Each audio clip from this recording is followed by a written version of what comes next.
Well, hello there. Good morning, good afternoon, good evening, whatever time of day it is for you. Yeah, we're mid through midterms. So the first 5 weeks of the term, 4 weeks, 5 weeks of the term, kind of provide a foundation of core sociological kind of thoughts and ideas, main ideas of the perspectives, the theories. We're just touching the surface of all this content. If you continue on in classes in sociology, you just get further and further into the intricacies and the details of theories, perspectives, ideas, social theory. There's so much to potentially cover, and we're just kind of hitting the surface of a lot of different topics, which is totally fine for where we're at right now.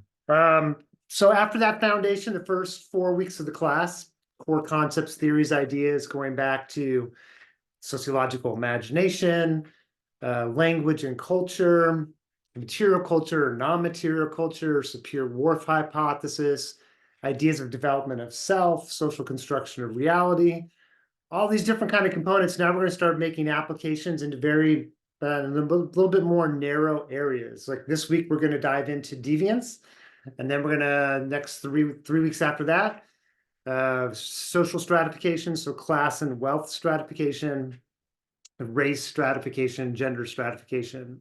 Oftentimes in an upper division classes at a university, take entire classes just focused on one of these content areas. So again, we are touching the surface, which is all good. I think it's a great way to start thinking about the social world in a more complex way. And there's a lot of value and benefit of doing that. So yeah, for this week's, it's going to be diving into Deviance. There's a lot going on in this space. There's a SOC 211 class if you're interested. It will be placed in an online environment be placed in an online environment as well. I think it's a really valuable class. It gives an opportunity to take sociological theories and ideas and concepts and apply them to historical contemporary things that are being defined as deviance. We can think about the ways in which communities and society is responding to what is being defined as being deviant. We can start to examine race, class, gender, different aspects of what's being defined as deviant and how kind of responses are different based on the status of individuals. So it's going to take us down a lot of different pathways. So we're going to be diving into theory. That's kind of what we are doing today, but we need to provide some groundwork or some kind of background context and thinking about deviance first before going there. Deviance is basically, it's a violation of a norm. If you want to kind of define it, that's the definition. Now, that is just going to open up a whole can of worms. Okay, first of all, it's a violation. Well, was it intentional? Was it voluntary? Was it not voluntary? What's the impact of the violation itself? Is there the perceived level of harm or is there an objective level of harm? What's the difference between the two? It's a violation of a norm. Well, whose norm? How do those norms reflection of culture, time, place? So it's going to get us into a lot of different questions. We can define it fairly simply and say, well, it's a violation of a norm and expectation, but then we're kind of left with, yeah, but norms change across time and place, and who's deciding what the norm is, and is the norm applied to everyone in the same way? This is where it becomes really fascinating. You study deviance to study things that are going on in society. We can study deviance as an approach to understand causes or influence of deviance or criminality, but we also can study deviance and crime to understand kind of the inner workings of society itself. So when we think about deviance, sometimes we think about something as bad, it's a value judgment, or makes it a value judgment. And once we get to that place of value judgment, then we're going to get right into the social world, and we're going to need to address issues of power, control, a lot of different factors once we get into that space. So we have to address, like, well, how does something become defined as being bad? Does it have to be actually harmful for it to be collectively defined as being bad? Are there interests served in certain definitions when we're looking at how we're describing kind of the social world? And what are those responses by society or groups in society that once we define something as being bad? So different examples to kind of get us thinking about deviance from a more sociological perspective. Think about vaping, a relatively new delivery mechanism for smoking tobacco as well as other products. Is vaping deviant as not? Is there kind of age parameters around that? Is it a certain age? Even if it's, person is, of legal age, I think, there's a cultural taboo, or maybe not, it's too strong, cultural norm that smoking is unhealthy, and there's stigma associated with individuals who vape or smoke. And I think that that's still true today, um, regardless of a person's age. But that's going to be dependent also on the person's social group and their connection. I think there's going to be class variability. There's going to be regional variability to that. There's going to be educational background. There's a lot of different factors. So again, it's going to get tricky. We're going to deal with, in one sense, is it deviant from a more macro level perspective? But then what about within particular groups? Does that change and move around for that reason or for different reasons? Marijuana, long history. I should say here, not from illegal, but from there's no idea attached to marijuana as being a bad thing, to it becoming defined as being illegal, associated with criminality in the 1920s and the 1930s in the United States. Like that was a new construction of an idea about marijuana that arose in the 1930s. Then we get to medical marijuana, 1990s, 2000s, and then all the way to recreational marijuana. A lot of stuff, right? So it's the level of THC in marijuana today from recreational or medicinal is so much higher than it was um, prior to it being legal and available to consumers of age. And so we look at sort of from the THC level, it's much more highly potent today than it was in the 70s. But in the 70s, it was viewed as being criminal, or was identified as a criminal. It was criminal, right? So it was against the law. So I don't know. It's just like some inconsistencies for sure. Or the case of Oregon versus Rideout. I bring this up because to identify some things can be really harmful, but not being defined as being deviant. So in 1978, it was the first criminal case or first case where a person was tried, a husband was tried for sexually assaulting his wife. So it was within a marital relationship where a male was criminally charged for sexual assault. So that was 1978. Prior to that, it was not a criminal offense, or one that was prosecutable. That's not to say that people saw that as being not deviant, but rather what we're getting into is criminality, and what's being defined as crime sometimes doesn't necessarily have to do with level of harm. And then final example, Martin Luther King Jr., to go from like in the 1950s, 1960s, the rise and development of the civil rights movement. We recognize and celebrate Martin Luther King's life and legacy today. It took a long time to get there to recognize and to have a national holiday for Martin Luther King, and addressing, just the history of civil rights movement in the United States and racial inequities in the United States. During Martin Luther King's time period, 1950s, 1960s, I mean, he was being followed by COINTELPRO, the FBI, the CIA. He was viewed by many in different communities as being an agitator, as being associated with the Communist Party. So we have a different way of recognizing, seeing Martin Luther King today than in the past. So I don't know, just sort of the idea that have to get into the area of meaning in the social world when we're thinking about deviance and criminality. Okay, so one thing to consider is deviance and crime are different things. So a Venn diagram are like overlapping circles. Some things can be deviant, but not necessarily criminal. So, I mean, if I had tattoos all over my body modifications, that may be deviant, but it's not criminal. I'm going to have the right to be able to do that. Vice versa, things can be criminal, but not necessarily deviant. If you're going 70 miles an hour on 97 between any place in Central Oregon, it's against the law. It's a speeding violation, but it's not deviant, right? So we're making a separation between the two. If you're in criminal justice or working in the mental health services or social services, I think taking classes in criminology are really helpful. Criminology is oftentimes more focused on, we talk about positivism. focus on what are the causes of crime, what are the demographics for those who are committing crime. Like that's criminology more versus deviance. We get into more constructionism, the level of meaning and understanding and culture that becomes more of constructionist. That's not always the case, but that kind of tends to be the case.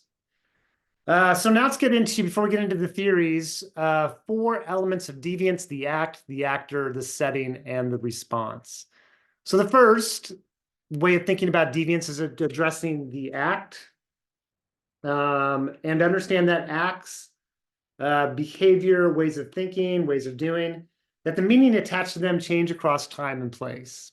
So smoking marijuana, smoking tobacco, we're talking about the act. We're looking at trying to understand, how did it become defined as deviant? Is it being defined as deviant?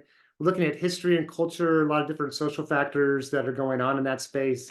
Even an example of something as dramatic as taking the life of another person, is that deviant or criminal? It's going to depend on the context. Here's a postcard from a lynching in the South. Lynchings were fairly prominent in the South. African Americans predominantly who were victims of lynchings, but also members of other racial groups as well.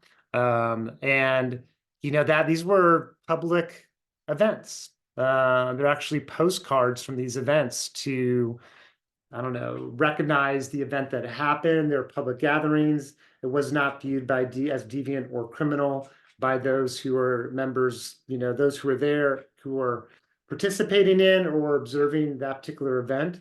So it's going to be dependent on culture and time period and place.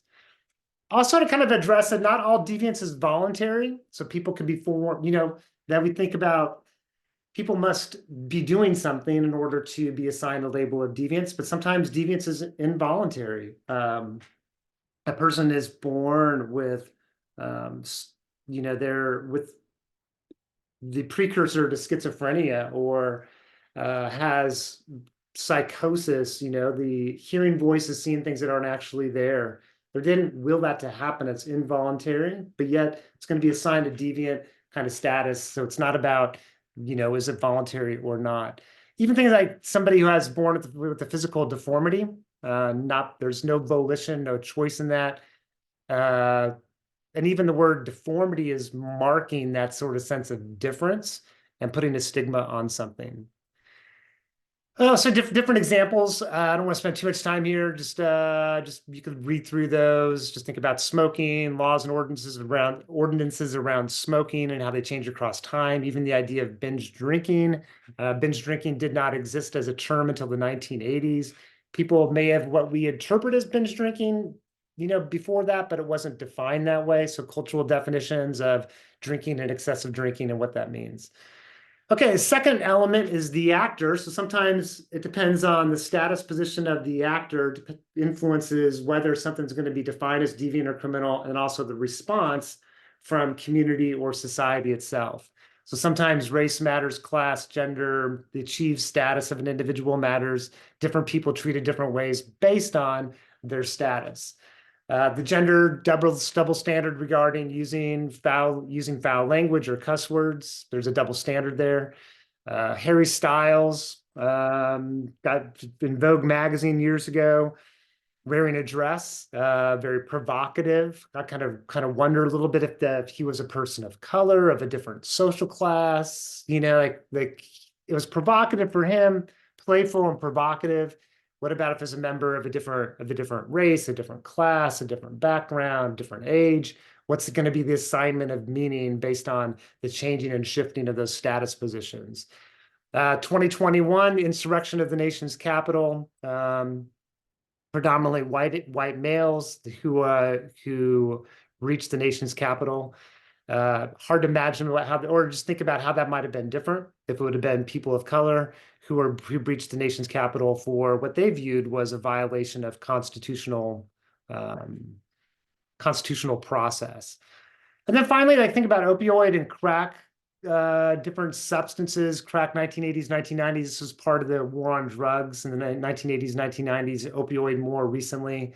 Opioids viewed as more of a public health problem. Crack was viewed as a crime problem.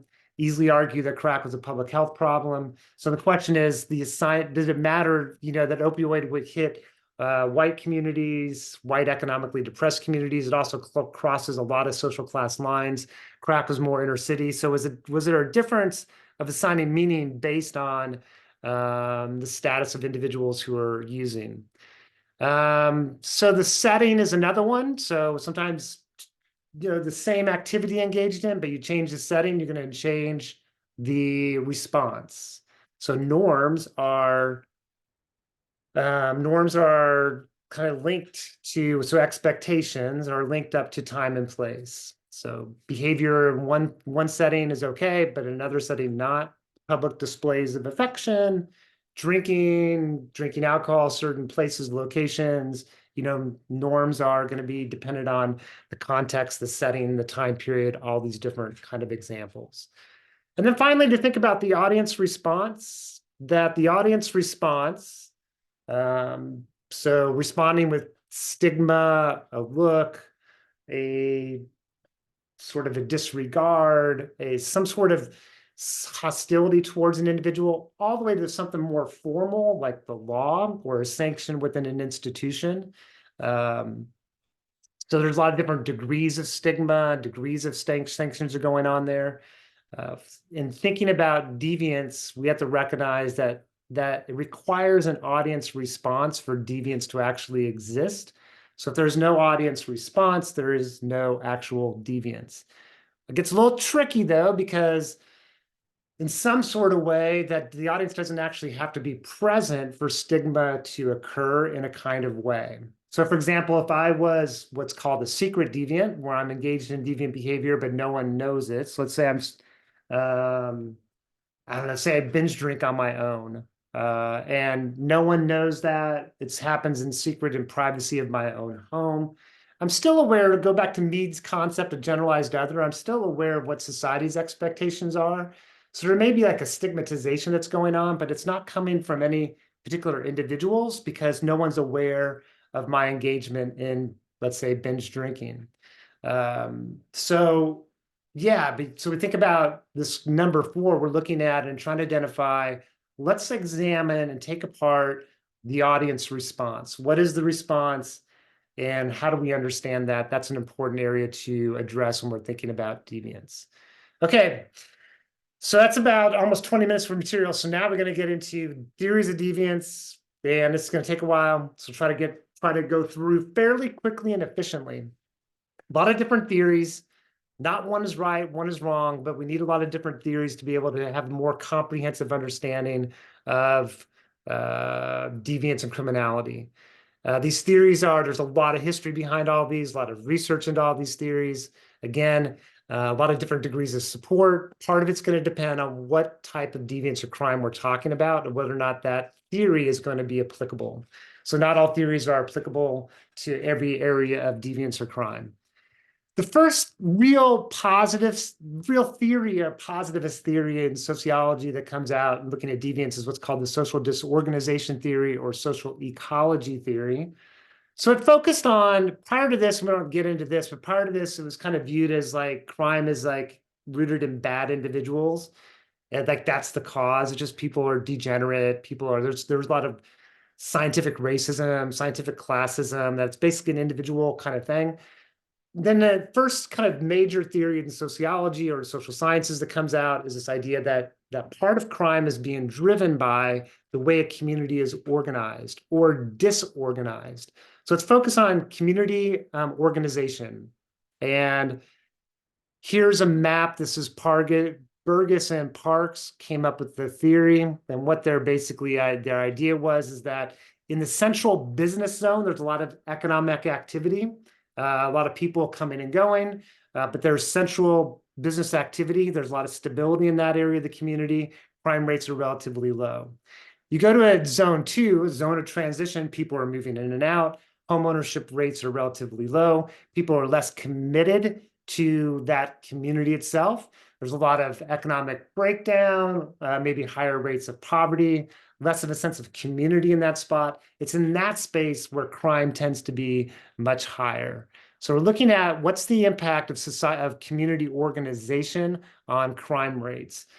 If we look at what's called post-industrialization, 1970s, 1980s, when in the United States, we moved further away from manufacturing and moved to more service-oriented jobs. So we had factories much more prominent, 1940s, 1950s, 1960s, 70s. Globalization came along the way. Manufacturing jobs shifted, steel industry, a lot of different industries. Well, in these communities where these jobs left, created a lot of challenges, economic, social challenges. People who left, created a lot of instability in communities. And that led to a lot of problems, poverty, and consequently crime. So now we look at it that way, like use the functionalist perspective of anomie. Sudden dramatic change can create a lot of normlessness within a society. That's anomie. So major economic shift, a lot of inequities that are going on in that particular environment, not a lot of social supports and resources. It's an environment where crime is much more likely to happen. So we're looking at the structural level versus individual level. So rather than blaming the individuals still need to be held accountable for their decisions, but rather we're looking at what's going on at the more macro level that's influencing criminal behavior. Couple different local examples. This book, Tightrope, Nicholas Kristof, he grew up in Yamhill area. It's his kind of writing about growing up in Yamhill, 1970s, 1980s. There were jobs, there was opportunities. There was still, social issues and problems. There was still poverty and still drinking and, excessive alcohol use and drug use. But the level of problems today, when he goes back, it's just night and day. That the economy shifted, manufacturing jobs left, people who had the ability to leave and financial ability as well as social mobility to be able to leave left, went to jobs in Portland and Beaverton. So economic struggle in this community. And these are the environments where opioid use and things like that become more prominent. So it's looking at that larger macro level kind of perspective. This picture here is from a film. Well, it's a picture of the old mill district in Bend, Oregon. But there's a film called Our Towns, HBO produced. And it's looking at a lot of different towns across the United States that transition to a new economic environment and that have succeeded in this new space after post-industrialization. And Bend, Central Oregon is one profile, right? So we have a new industry. It's travel and tourism, a lot of economic vitality around that. A lot of economic development provides a lot of stability. We still have challenges and problems within Central Oregon, but we are a different place than if we didn't have a new industry to take its place. Okay, now we get into labeling theory. Now we're going to make a shift. We're going to look at language and identify that nothing is deviant until it's labeled as such. So if I go back to the idea of lynching or taking the life of somebody else, think about smoking marijuana. No behavior or no attitude, no disposition, nothing is deviant until it's labeled as such. Engaging in same-sex relations is not deviant until it's labeled as such. It no longer becomes deviant if it's no longer labeled as such. So it's a process of thinking about labeling, and labels have different degrees of stigma. So if you think about stigma as a reaction, a sanction, a marking of an individual as being less than, as an individual as being pathological, as being bad, some moral judgment is going on with the assignment of stigma. If I look at Cooley, the looking glass self, right? So I get that sort of idea that, that if a person is engaging in some deviant or criminal activity, they're aware that other people may see them through that particular lens. So they may hide their deviance or hide their criminality because they know that stigma and they are trying to avoid that stigma. It could be if people are aware of that person's history, that degree of that stigma may have different degrees of influence. Just because a person is labeled as deviant or criminal doesn't mean they fully accept that. People navigate around that. So we got to try to move away from a cause and effect kind of component. Just because a person's stigmatized doesn't mean that that stigma fully attaches itself. People navigate stigma. Part of it may be the group they belong to is helping them navigate that, or should I navigate that or reconcile or address that kind of stigma. But also could be things like dramaturgy, I think is kind of an interesting thing to consider, that if a person recognizes that they could be marked as deviant or criminal, and there's a lot of stigma with that, and there could be problems associated with that. People could perform as a non-deviant individual. So they give a performance that they are not a person who commits a certain deviant act or criminal act, right? So there's a lot of, they're trying to pass as a conventional individual because they're aware of that sanction of that stigma itself. So if we get into labeling theory, we're getting into things like the Sapir-Whorf hypothesis, somebody thinking about language. Somebody is experiencing a drug addiction or addiction to a substance addiction, different than using the word junkie, addict, like this language. So thinking about the power of language and stigma is pretty significant and profound. So we're aware of language and aware of who is assigning that particular meaning. Sometimes labels can have a master status. So if I'm a person recovering from an addiction, let's say I had an opioid addiction, and it became known across my campus community or the college community, potentially could become a master status. Individuals may refer to me as a recovering person experiencing recovery.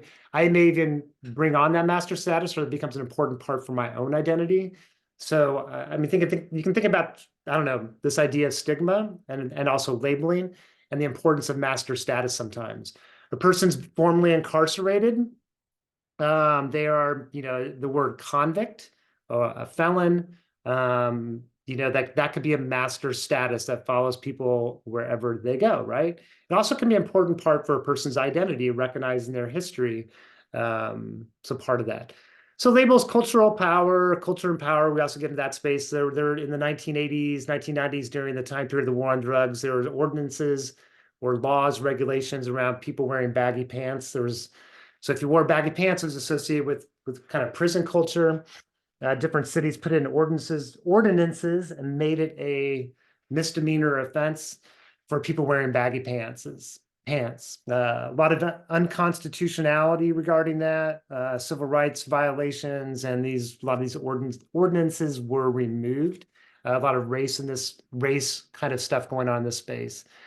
Laws regarding people, feeding people who are homeless, experiencing homelessness. I mean, different cities are passing laws, rules, and regulations. Again, this is about culture and power, dealing with, okay, what's being defined as being deviant, and is there an issue of power that's operated in that space? Thinking about same-sex relations, transgender, think about label, think about power, think about defining, who's defining, all these different components. An extension of labeling theory is societal reaction perspective, where this is Lemert's theory of thinking about the impact of the label and how do we understand the impact of the label itself. And what Lemert addresses is primary deviance, secondary deviance, and tertiary. So primary deviance is all deviant behavior that occurs before being identified as being deviant.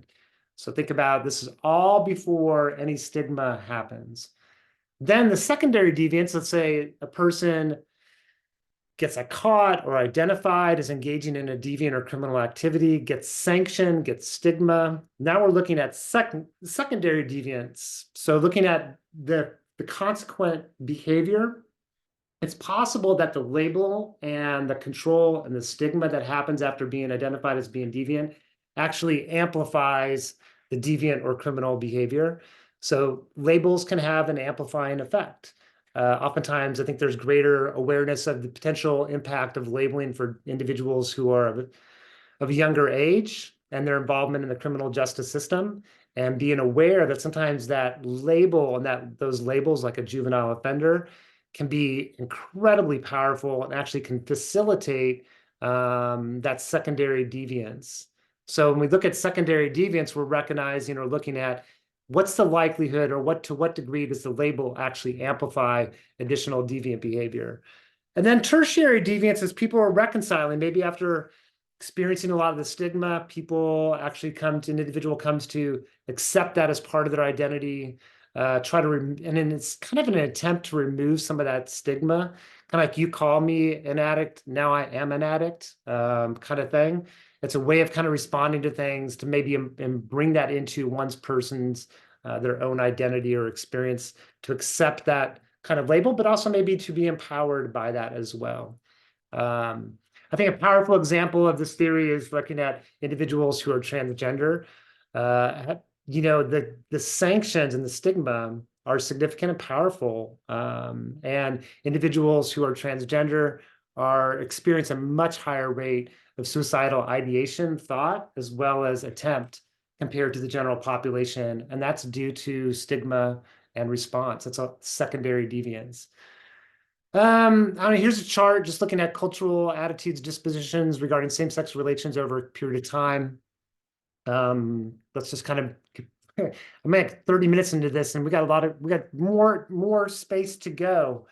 All right, so medicalization of deviance, sort of another theory of deviance, kind of an application of labeling theory, where now we're looking at what's being identified as being deviant by the experts. So things are becoming medicalized becomes kind of the question here. So maybe it's in the realm of psychiatry, the field of medicine, pharmaceutical companies. Maybe part of it's our cultural values that we're more comfortable with more individualistic explanations, more high-tech, more rational, or believable, more ideas that we believe to be rational, ideas that kind of fit our cultural values and very more individualistic explanations of deviance.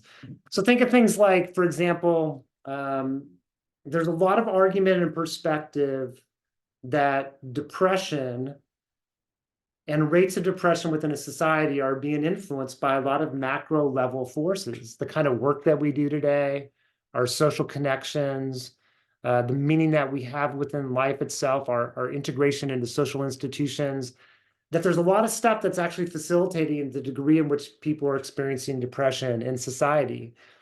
If we medicalize that and we say, okay, there's, people are experiencing depression, it's a mental health disorder, the question becomes one, are we missing an opportunity to actually talk about maybe the source, or an important thing to look at is also the structure of society is impacting the individual experience. And when we medicalize something, we're putting it into the individual and identifying there being a pathology in the individual, or maybe the individual is having a normal or an understandable response to a condition going on in society itself. So I think in today's world, I think there's a greater balance between understanding that macro, micro level kind of connection. I think we still can get into some problem areas that we put too much in this sort of medicalization kind of thing without looking at the more macro level. But definitely different than it was in the 1950s, 1960s. In the 1950s and 1960s, the psychiatric community had a lot more power. There was a lot more greater belief in culture and society that what was going on in state hospitals and other treatment by the psychiatric community was less judged or criticized, more accepted.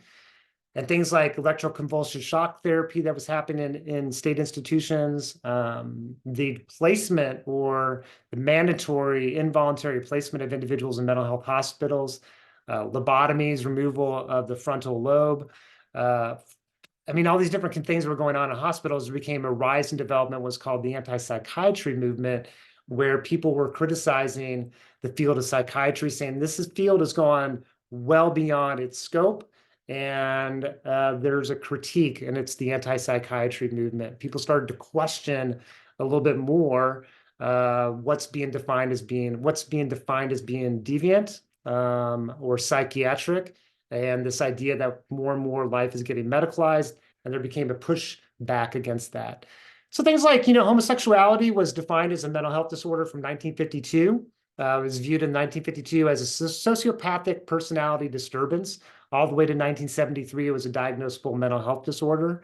In 1973, in the American Psychiatric Association annual conference, there was a vote whether to keep it or to remove same-sex homosexuality as a disorder. And as you see here, a majority said we need to remove it, but still quite a few psychiatrists said they wanted to keep it as a diagnosable disorder. Gender dysphoria disorder, and this to me is like this classic example of a question about the relationship between individuals and society, where it's psychological distress that results from an incongruence between one's sex assigned at birth and gender identity. So psychological distress, but the question is, does that distress, it's coming from that stigma from society itself. So is the problem really in the individual, or is the problem in society itself? Now, there could be value and benefit of being able to recognize that a person's experiencing the distress. So it's beneficial to actually provide services and care for the individual. But also remember, we need to start to talk about that source of that stigma and reaction from society itself that's actually influencing that.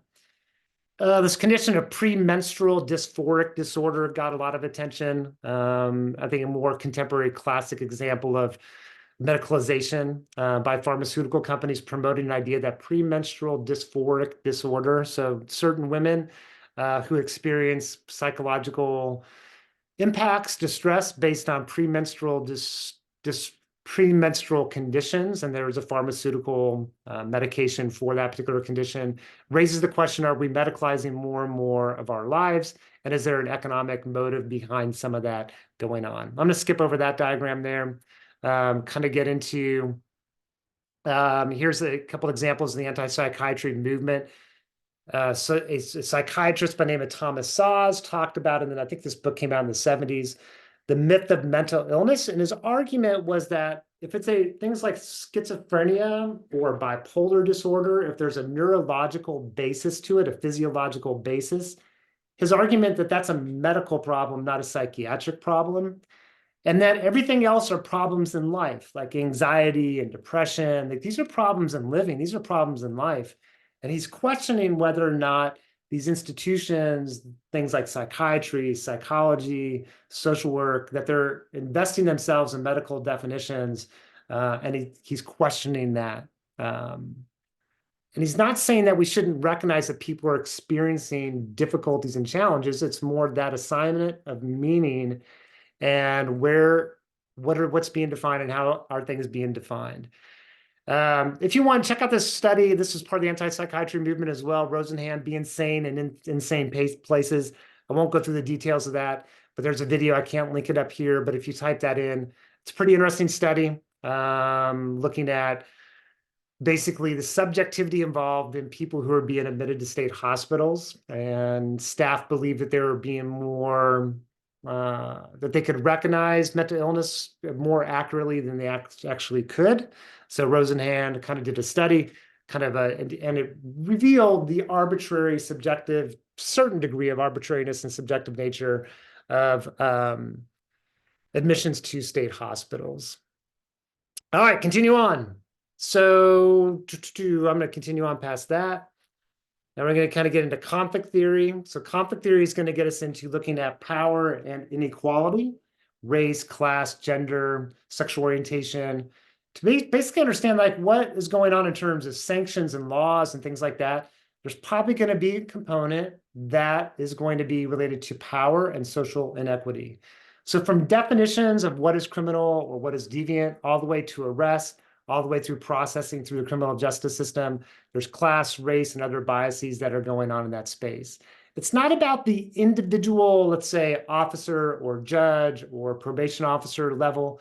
It's a system level kind of analysis. It could be at the individual level, but we're looking at system structure more likely when we're looking at these kind of issues.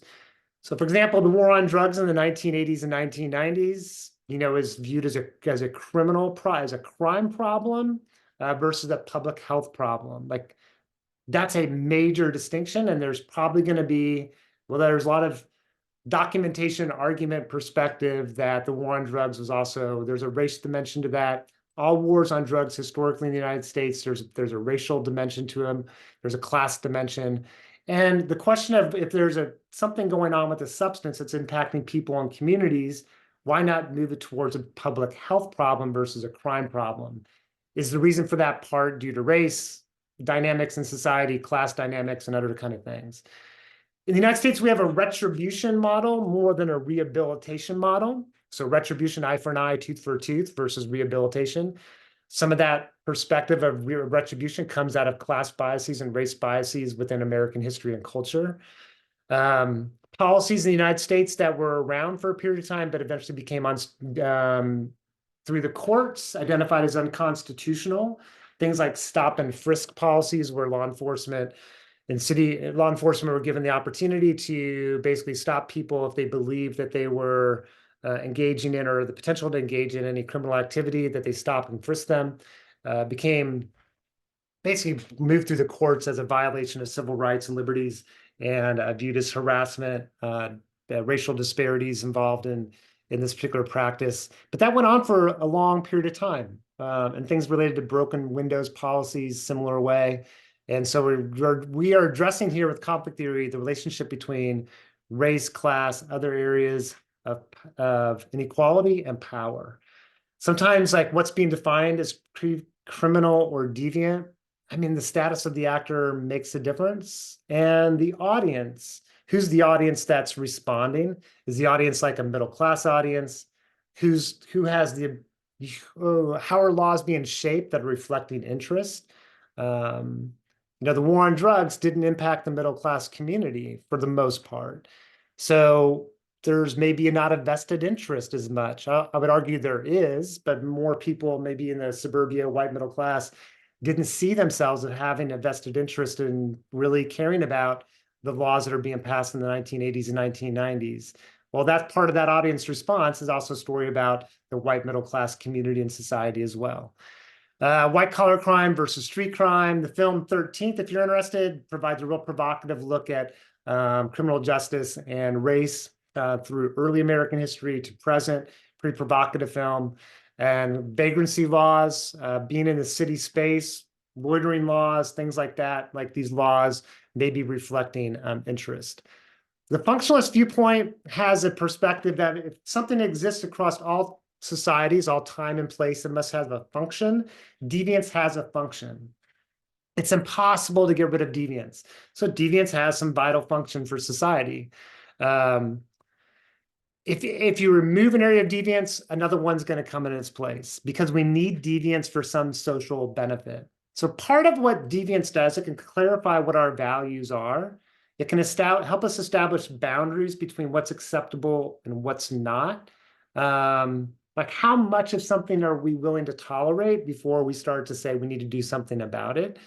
Deviance can also promote solidarity. It creates an in-group, out-group. Those who are engaging in something, those who are not, us versus them. So part of deviance can may facilitate a sense of solidarity, belonging, connection. And sometimes deviance promotes social change. So the Red Scare of the 1950s, anti-communist, House Un-American Activities Committee, like a lot of stuff going on in the 1950s around 1960s around the Red Scare. It was clarifying values, nationalism, patriotism, establishing moral boundaries between what's acceptable and what is not acceptable. Created in-group, out-group. Not necessarily promoting social change in this regard, but there's elements of something going on. Like there was a social need in society for the Red Scare becomes the argument. The problem with this theory is that it does not address issues of power very well. So the Red Scare, it's like, well, sure, it happened, and there's maybe a social benefit going on in that space, but also people who are identified as homosexual at that particular time period were brought into the Red Scare. Hollywood, there's a lot of power issues going on here. There's a lot of stuff that's going on in that particular space. There's been some write-up about the Salem witch trials, for example, as a great example of functionalism, that during that particular time in American history, that the Salem witch trials fulfilled a social need in those communities during a time period where a lot was going on, a lot of social change, a lot of challenge to patriarchy and authority. And the witch trials started to happen to create an environment where people could get together and talk about their values, their degree of what their moral positions were, what's acceptable, what's not, the in-group, out-group. And you can see by creating the deviant, creating the witches, created the non-witches, and that vision created solidarity. And sometimes deviance can promote social change. So think about athletes and protests. John Carlos, Tommy Smith, 1968 Olympic Games in Mexico City, they won silver and gold. Track and field athletes, they raised their hand fist in a moment of solidarity, Black Power symbol. They had their medals removed from them for making a political statement while taking the stand. More recently, 2016, Colin Kaepernick kneeling during the national anthem before the start of an NFL game. You know, this idea of athletes and protests. And I remember with Kaepernick and all these discussions going on within society at that particular moment in time, like, was that appropriate for an athlete or not? These are clarifying values, asking questions about what our moral boundaries are. Also could be a promotion of social change by, you know, Kaepernick taking that particular stand. Maybe there draws awareness to the racial inequities in American culture and society in a different way, and it becomes a catalyst for social change. Again, one of the problems is theories, it doesn't address power very well. All right, so Merton's strain theory. So Merton's strain theory is more macro level theory perspective. And it's basically looking at the cultural goal and the means to get there. And the greater the divide between the two, the more strain there is in a community or society. So Merton argues that in the American dream, or in American culture, that the American dream is the dominant cultural goal. So we get our status and our position by our degree of attainment of the American dream. You know, it's our house, it's our car, it's our wealth, it's what we display in terms of our achievement of the American dream. If there's a lot of pressure in that spot and a lot of status that's given to us based on our achievement of that American dream. Not everybody has the access or the means to get the American dream. So the schools that you go to, the access to resources, the environment, family environment, social environment, resources in the community, all these different kind of things. So for Merton, in a community where there's a greater divide between that cultural goal and the means to get there, more strain going on, the greater likelihood for certain types of deviance or crime in those communities. So most people, regardless of the community, even in an economically depressed community, most people conform to the goal of the American dream. They see the value in it, and they also accept the traditional means to get there, like just going to work, you know, trying to make things happen, live out day to day, you know, just trying to do the right thing, so to speak, is a moment of conformity. Some individuals innovate. This becomes a pattern. We're not looking at the individual necessarily, but a pattern across a community. So engaging in drug distribution, drug sales, drug trafficking is innovation. People are looking for a way to achieve the American dream or wealth and power and resources, but they're rejecting the conventional means to get there. So they're breaking the law in order to get the status that comes along with, and the status, mobility, and freedom that comes along with having economic attainment and resources. So innovation. Ritualism is like going to work every day. So, you know, it's like, you know, going to work every day, which is the acceptance, but not trying to climb the ladder anymore. Like, I've given up. I'm just doing my job, you know, like that's ritualism. And again, that's kind of a way of resigning oneself to the system. And that's a response to strain. Could be like a retreatism, like rejecting, I don't want the American dream. I'm not going to even care about the institutions to get there. Like a drug-using subculture or other subcultures is retreatism. And then finally, rebellion is actually, this is not individual level, but more macro level, like a social movement that's trying to change something going on either at the goal level or the means level. I think there's something going on in the Pacific Northwest and mountain states of redefining the American dream. To me, it's kind of like in recent years. Maybe it's after the economic recession or just issues of affordable housing and the way our society is structured. But a redefining of the American dream, that having that house in the suburbs, that accumulation of wealth and resources is not as important to one's identity and status. Like that's redefining the American dream. That's rebellion in a way. It's a way of addressing strain within society. All right, last two theories. Differential association, Sutherland's really provocative theory.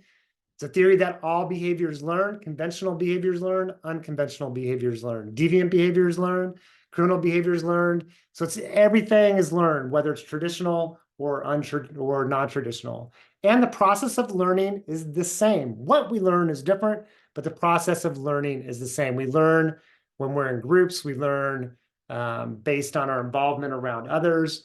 So what we're learning may be different. So when you're involved in a Sutherland's perspective is that individuals who become involved with a group that is engaged with deviant or criminal behavior, they're learning the techniques for doing something, the motives, the rationalization, the attitudes for encouraging a particular behavior. There was a write-up years ago called like How to Become a Marijuana User.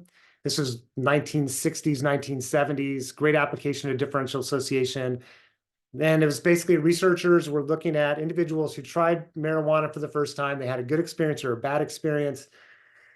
For those who had a bad experience, did they continue on or not? If they continued on, what happened between, like, why did they continue on? And oftentimes it's because of their involvement with another group of individuals, individuals who are teaching them or confirming for them or telling them that they had a bad experience for these reasons. They're encouraging them to continue on. You know, it's that social group that's giving an influence on how people are seeing the world, basically. And within that social group that people are defining whether it's legal, you know, their ideas about the legal, whether it's legal or not. They may understand it's legal, but how they think about that, like that's something that's going to be socially learned. It's happening within an environment or context. People can spend time in a particular subculture. They're learning motives, rationalizations, and attitudes. But doesn't mean just because they belong in that culture or belong or they engage in that subculture that they become and do exactly what the subculture other people are doing. It's that they're learning definitions of what's favorable versus unfavorable. If I start using, become involved with individuals who are using opioids and they become more of my circle of friends, I may be encouraged to continue on in that particular space. I've learned within that group ways of rationalizing and justifying the motives for it, my attitudes, not only about the opioid use itself, but also conventional society. Like a lot of stuff is going on in that space that's helping me to potentially justify my engagement in that activity. The more priority I give that group, the more power that group's going to have over me and how I see the world. So the more priority, the more important it is to me. And the more intensely I'm involved in it, like the more like a day-to-day, like it's an important part of my, you know, the more intensity, the frequency issue becomes important. So what Merton or what Sutherland was interested in is like there's a tipping point almost. That the more a person, like before, you know, before I wouldn't engage, a person less likely to engage and use opioids on their own without being in a social environment, at least initially. Like they've learned that something from someone to encourage that particular behavior. So if you kind of move it the other direction, if you're trying to like looking at rehabilitation and looking at treatment programs, it's oftentimes disassociating with that group. So associating with a more pro-social group to redefine and think about rationalizations, motivations, and justifications and these kind of things. And the final theory is social control theory, social bond theory. And the question that Travis Hershey asks is not why do people commit deviance or crime, but why not? What's preventing or stopping people from committing deviance or crime? And I think this is a key to it right here, a stake in conformity. So the more you have to lose, the more likely you are to be compliant. So what I think it took me a long time to realize one of the profound aspects of this theory is that what Hershey is communicating is that this person doesn't commit, you know, a certain deviance or crime. This person does. It doesn't mean this person is more moral than this person. It could be that this person just has a lot more to lose, and that's why they're conforming. So that becomes like a major kind of issue. And so Hershey's looking at this idea of control theory, like what's controlling us or influencing us not to engage in certain types of crime or deviance. So it's about integration into pro-social groups. So if you are attached to individuals who are pro-social, who are doing the right thing, I don't like that term, but who are conventional. So you're attached to family members who are, you know, hold down stable jobs, been in jobs, you know, in stable employment, attached to social groups that are also moving in a direction of very conventional, very stable. The more you have to lose, right? If you engage in a deviance or criminal activity, because you're going to get sanctioned from those groups and communities and maybe lose your position, your status within those communities of people. So if you're attached, you care about what those people think about what you're doing, right? Like the more attached you are, the more power those groups have over you, and that's a good thing. So go back to like Ash's study of conformity. Humans conform, and conformity is a powerful, beneficial thing. It can get us into some trouble spots for sure. But the more attached we are to conventional people, conventionality can be a way to promote very pro-social behavior. So if we are attached to conventional society, we have a belief in it. We believe in, like, if I work hard and I do these things, that there's an opportunity down the road. If I believe in that, more likely to be conventional. If I have opportunities, or a person has opportunities to engage in conventional society, they have more to lose. So if a person they have real economic opportunities, educational opportunities. If they engage in a criminal activity that puts them and it gets them marked as a criminal and they lose those access to those resources, that's a powerful motivator for particular behavior. So it's this focus on stake of conformity. So think about going back to our first theory that we started with, social disorganization theory. You look at like the certain communities which there's employment opportunities, where there's good integration, there's a lot of social and civic organizations people feel belonging and connected to. There's real economic and educational opportunities in those spaces. There's a lot to lose in those communities for individuals. There's a greater stake in conformity versus in another area. I mean, what's keeping people more compliant in an area that's more economically depressed and a lot more socially disorganized is probably their attachment to other people who are conventional, who are working. Most people are conforming in any environment. And it's that attachment. I mean, but the more strain there is in that community, I don't know, there becomes a breaking point somewhere along that regard. I think a great program here, Central Oregon Partnerships for Youth, connecting adults in the community to youth whose parents are incarcerated, as a way of having positive role models in a kid's life during at a very important time in their life, is a way of trying to facilitate attachment to conventional individuals as a pretty important thing. And the last thing, if you're interested, the Great Nordine, the Norwegian prison system. This is like, I don't know, I should back up and say this is the United States had the first modern day prison system in Pennsylvania, in Philadelphia, Western State Penitentiary. And this was the design. It was very McDonaldization, we could call it. Anyway, I think the architecture design is kind of interesting. Material culture, we could look at that. And then look at all the way into like Norway, the Great Nordine, the Norwegian system of incarceration is focused on rehabilitation. Such a different cultural perspective and model. And it's interesting for me to think about that cultural variability. Like, how do we get to these two different places where these different ways in which institutions operate? And I think part of that, we're gonna have to address class and race inequities in history to get there. And also recognize that things are changing too. In the state of Oregon, there's been an increased movement towards rehabilitation as a model, and provide real opportunities and experiences to realize that we all have a vested interest to making sure that individuals who are incarcerated, when they leave prison, that they have the ability to reintegrate into society and find viable economic opportunities and be a contributing member to the community. Like, we all have a vested interest in that. And there's a lot of things that we can just even talk about in that space. All right, so you're beautiful, you're wonderful. It's a lot of material. Be safe, be well, have a great day, and I'll catch you next time.